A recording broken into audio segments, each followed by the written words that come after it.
आडवाणी जी की राजनीति खत्म कर दी इन्होंने, मुरली मनोहर जोशी की राजनीति खत्म कर दी, सुमित्रा महाजन की, शिवराज सिंह चौहान जिसने मध्य प्रदेश का चुनाव जीत के दिया इन लोगों ने, शिवराज सिंह चौहान ने उसको मुख्यमंत्री नहीं बनाया, उसकी राजनीति खत्म कर दी। वसुंधरा राजे की राजनीति खत्म कर दी इन्होंने, खट्टर साहब की राजनीति खत्म कर दी, डॉक्टर रमन सिंह की राजनीति खत्म कर दी। अब अगला किसका नंबर है?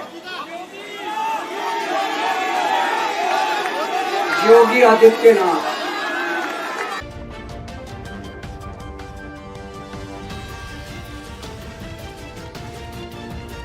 देश के सारे नेताओं को खत्म करना चाहते हैं मोदी जी, और इसको 2 स्तर के ऊपर इस मिशन को चला रहे हैं। जितने विपक्ष के नेता हैं उनको जेल भेजेंगे, और जितने बीजेपी के नेता हैं उनको सबको निपटा देंगे, उनकी राजनीति खत्म करते जाएंगे, उनको सबको निपटाते जाएंगे। विपक्ष के अंदर आज इन्होंने मनीष सिसोदिया को जेल भेज दिया, संजय सिंह को जेल भेज दिया, सत्येंद्र जैन को जेल भेज दिया, केजरीवाल को जेल भेज दिया, हेमंत सोरेन को जेल भेज दिया, ममता दीदी के कई मंत्रियों को जेल भेज दिया, स्टालिन के कई मंत्रियों को जेल भेज दिया, केरला के सीएम के पीछे पड़े हैं। अगर ये चुनाव जीत गए, मेरे से लिखवा लो एफिडेविट के ऊपर, थोड़े दिन के बाद ममता दीदी जेल में होंगी, तेजस्वी यादव जेल में होगा, स्टालिन साहब जेल के अंदर होंगे, पिनरई विजयन जेल के अंदर होंगे, उद्धव ठाकरे जेल के अंदर होंगे, जितने विपक्ष के नेता ये सारे जेल के अंदर होंगे। अगर ये चुनाव जीत गए, इन्होंने बीजेपी का एक नेता नहीं छोड़ा।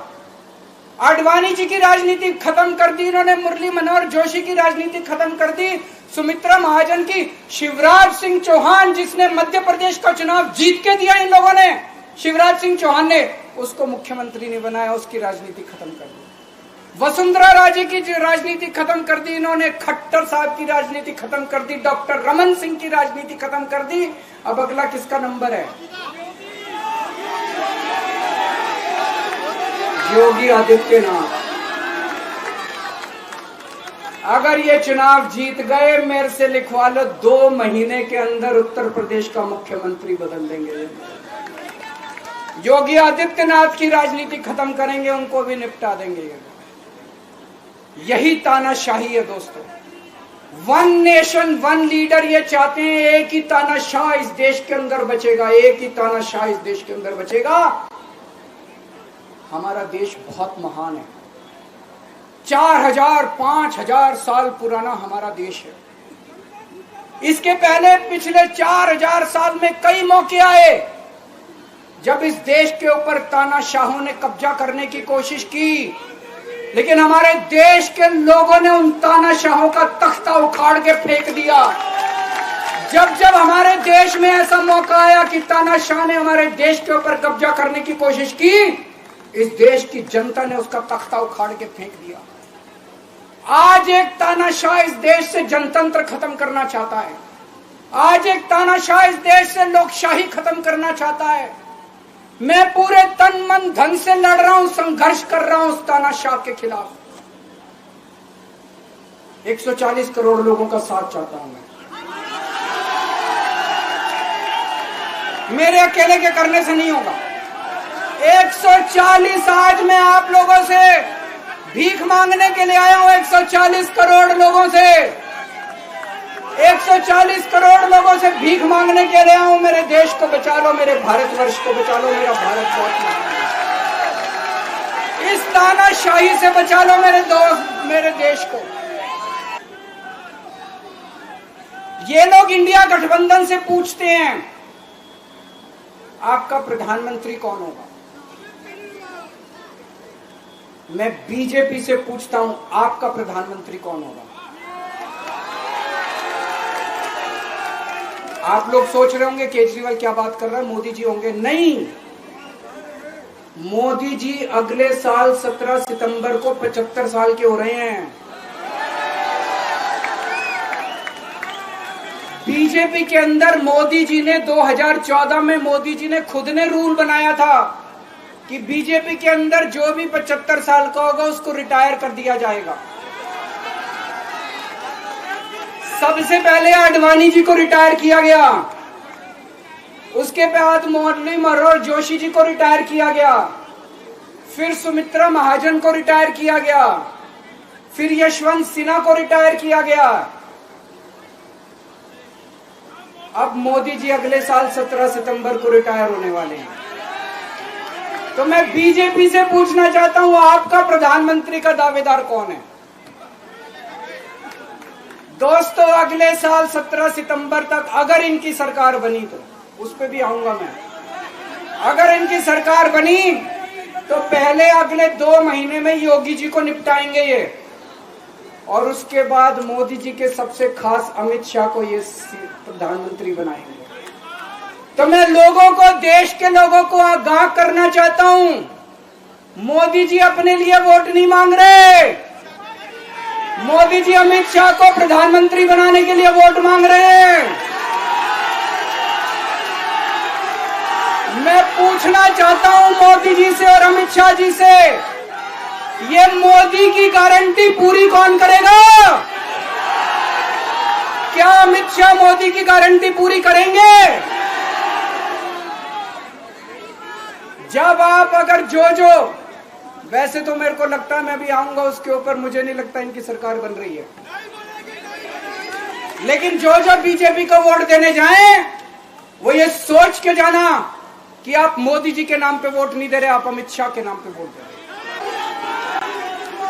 पिछले 20 घंटे में मैंने जो बातचीत करी है, कई बड़े बड़े एक्सपर्ट से बात की, चुनाव विश्लेषकों से बात की, सेफोलॉजिस्ट से बात की, जनता से बात की, फोन पे लोगों से। मेरा अपना आकलन है कि 4 जून के बाद इनकी सरकार नहीं बन रही, मोदी सरकार नहीं बन रही।